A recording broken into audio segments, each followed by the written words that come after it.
Hello everyone and welcome to the European Social Union Debate, Uvision's podcast series discussing the potential establishment of a European Social Union with policy experts, politicians and institutional representatives. My name is Alexander Damiano Ricci and I'm your host.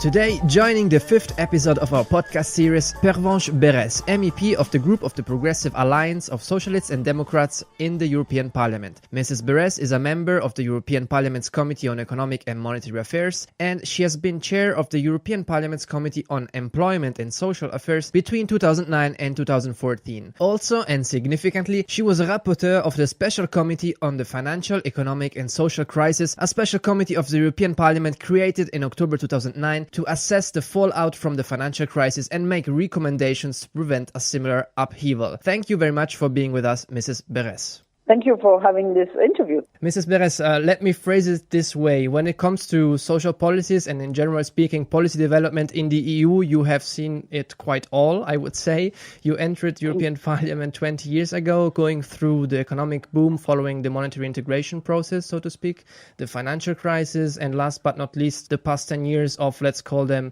the EU muddling through the post-crisis period. I think this is a fair way of describing it. I think our listeners would be really interested in having your opinion on what have been the main achievements and even failures, if you want, of the past 20 years of social policy making in the EU. So that's a very important question because I think we've been discussing it a lot. We did some progress, but obviously we didn't do enough. And fundamentally, you recalled in your introduction that I have been the rapporteur for the crisis committee. And my assertion was that one of the origin of the crisis was the unfair or unequal distribution of wealth creation. And I think this point is still not a point of consensus. And it does bring some different view on the follow-up of the crisis. It does bring some differences in the way we need to address it. I can acknowledge that President Jean-Claude Juncker, in the beginning of this mandate, when he presented his vision for being head of the Commission in his address to the European Parliament on the 14th of July 2014, that he wanted a triple-A social Europe. Are we there? I think there's still a lot to do, and I can see that as a matter of fact, beside what we've been doing, maybe if you look specifically in this mandate, the achievement on the Posting Workers Directive, to just mention this point, or the adoption of the Pillar of Social Rights, we still can see an increase of social inequality among and within member states, and this is, of course, a reason of big worry. Mm-hmm. And considering the achievements, you have said that a lot has been done. Probably the most striking or known achievement of the past 2 years is European Pillar of Social Rights. If you put it into a 20 years of context of things which have been going on, would you say it was actually an achievement? Because, you can have this longer term perspective, right? So I would be interested in knowing that. I was quite critical when the Pillar of Social Rights was adopted. Was it exactly what we needed at that time? If you look at what we have in the Charter of Fundamental Rights here, you already have a very strong basis for social rights. So my concern is that I have the idea that by fighting during the 3 first years of this mandate to achieve this pillar of social rights, we've been resettling or redrafting or recalling rights that were already there. And this is true for some of the 20 principles raised in this charter. And in between, we didn't go concretely through great achievements because the pillar of social rights is only a recall of principles. Then it needs to be implemented through directive and so on and so forth. Right. And I think from my point of view, which is always a bridge between social and economy, or economy and social, put it the way you want, I still believe that faced the aftermath of the crisis, the social dimension of the crisis, in its origin, in its consequences, in its impact, was not taken into account seriously enough. Right. In the Lisbon Treaty, there was a big victory in the treaty itself. We have this big victory century when we were able to introduce Article 9 that says that any EU policy should have a social impact in terms of employment and so on and so forth before being implemented. And this article, it was a big fight for trade unions and for many of us, but de facto it's not implemented. I mean, when there's a review of the Growth and Stability Pact with the six-pack and the two-pack, it was not double-checked. When the memorandum for Greece was implemented, Article 9 was not used either. So you see, there's still a lot of room for improvement. Yeah, right. When you talk about implementation, I mean, obviously this is something which does not regard specifically the European Parliament, if you agree. And immediately one thinks about nation states, right? When we talk about implementation, mostly in the social field, or we can even think or point the finger at the European Commission or the European Council somehow. If you would say one institution which has more responsibility in this field, would you go towards the Council or the Commission at this point? How can we move on from here? It's a difficult point.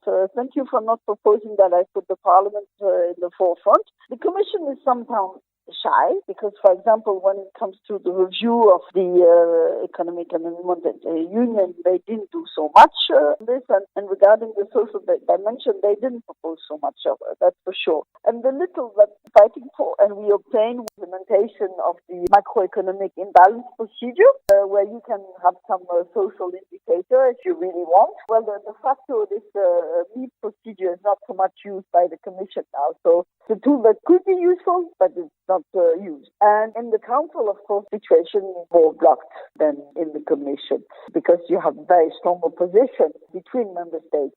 Even though during this mandate you have the review of the Posting Workers Directive, you have the agreement on the European Labour Authority, I think, which is also quite an achievement. And in the previous mandate, we've been able to move ahead with the youth guarantee, which I think was a good achievement. I have the feeling sometimes that these measures you mentioned right now are addressing mostly mobile workers. So issues dealing with inequality are referred to people who are living in their countries, right, and maybe don't have the human capital to move. Is there an issue in the sense that we are doing a lot for mobile workers in Europe, but we don't really take care then of the interests and needs of people who are not these kind of mobile workers?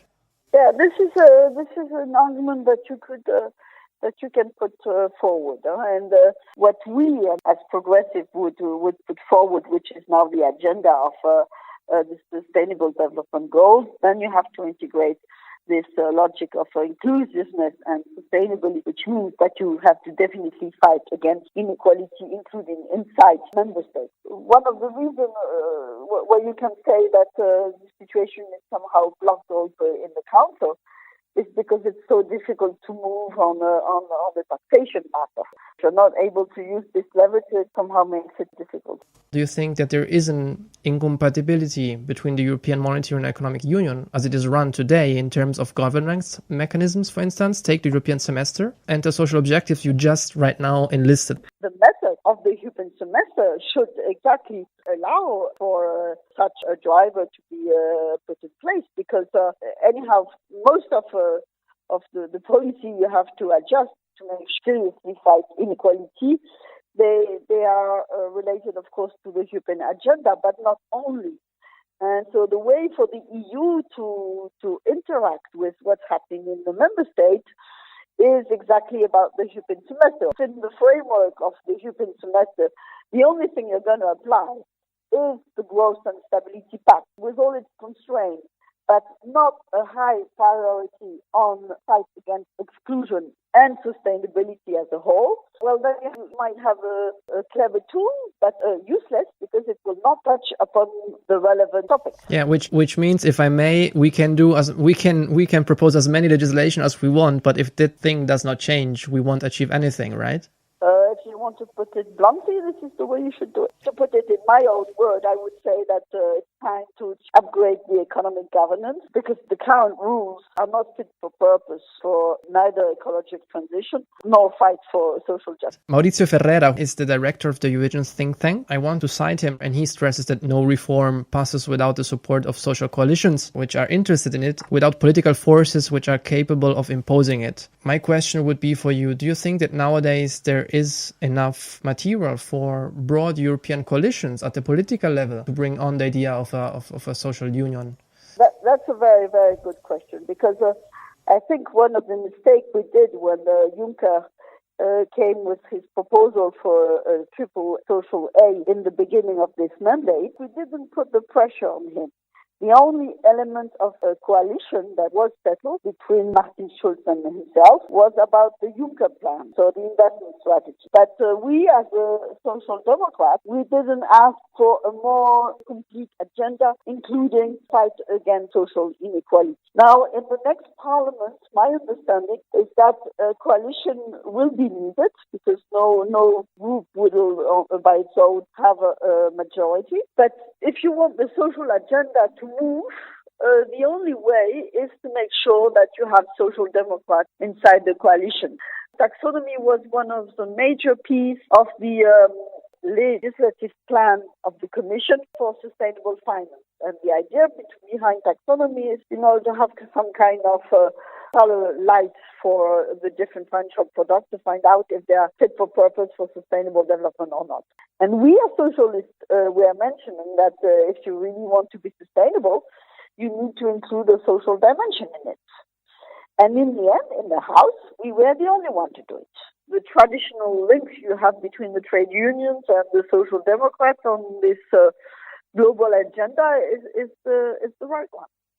And you are pretty much referring to coalitions inside the parliament. What about coalitions at the really political level in civil society? How much do you think that the interest, for instance, of a German trade union is similar to the interest of an Italian trade union? This is the role, of course, of the European Confederation of Trade Unions, and they are doing a tremendous work in bridging the difference between national trade unions, exactly like a national political party needs to bridge when they meet together at the European level. But I think on these matters, this is exactly something that is critical, that the European Parliament is not a closed-door house. It's really open to dialogue with the society. And if we were able to win the battle, for example, on having a mandate from the Parliament for transport workers, it's because there was some kind of interaction between the member of the House and civil society and the trade union. There is a lot of talk about the establishment of a Eurozone budget and a European unemployment insurance scheme. Recently, French authorities and also Jean-Claude Juncker have criticized Germany for not following the path leading to a more integrated Europe in this sense. How much is Germany willing to concede? Obviously, you cannot speak on behalf of the German government, which I understand, but still my question is, given your experience as an MEP within a transnationally composed political group, do you think that the German political ruling class represents nowadays a problem for Europe to develop a more social Europe? Okay, so that's an important and difficult question. Thank you for raising it. You know, I've been fighting for 25 years in this House for a Eurozone budget, and now I leave the Parliament, giving up the idea to go for a vote on the specific proposal that the Commission had put on the table for a Eurozone budget, because I had convinced my co-rapporteur, which was Heimer Böge from the CDU, to improve the proposal made by the Commission to add a mechanism of unemployment reinsurance scheme, which was very courageous from his part, but because of that he had in the end to resign at the request of his national delegation. So this tells you a bit the scope of the discussion we had. And following this, I realized that if I would go to a vote in the plenary, I would take the risk to jeopardize the whole idea if my idea were put in minority in the plenary. And I thought I prefer to leave it open than to close the discussion with a negative vote. Now, we have to be very precise also for the discussion with the trade unions in the different member states. What is the proposal we are putting forward? The proposal we are putting forward is that when a member state is hit by a crisis, you need to resettle inside the Eurozone some kind of automatic stabilizer. And the most efficient automatic stabilizer is, of course, the unemployment benefit scheme. This was demonstrated by the Commission, even by Commissioner Andor in the previous Commission. This being said, how to implement it? If you go for a full-fledged unemployment benefit scheme, then this means more or less you have to harmonize the national unemployment benefit scheme. And definitely this is not what you want. What you want is to have some kind of automatic stabilizer on the one hand, and on the other hand, that each worker hit by the crisis realize that this kind of social welfare also exists at the European level in exchange of belonging to the euro. So this is why we now are discussing about a reinsurance unemployment scheme. It doesn't look so direct as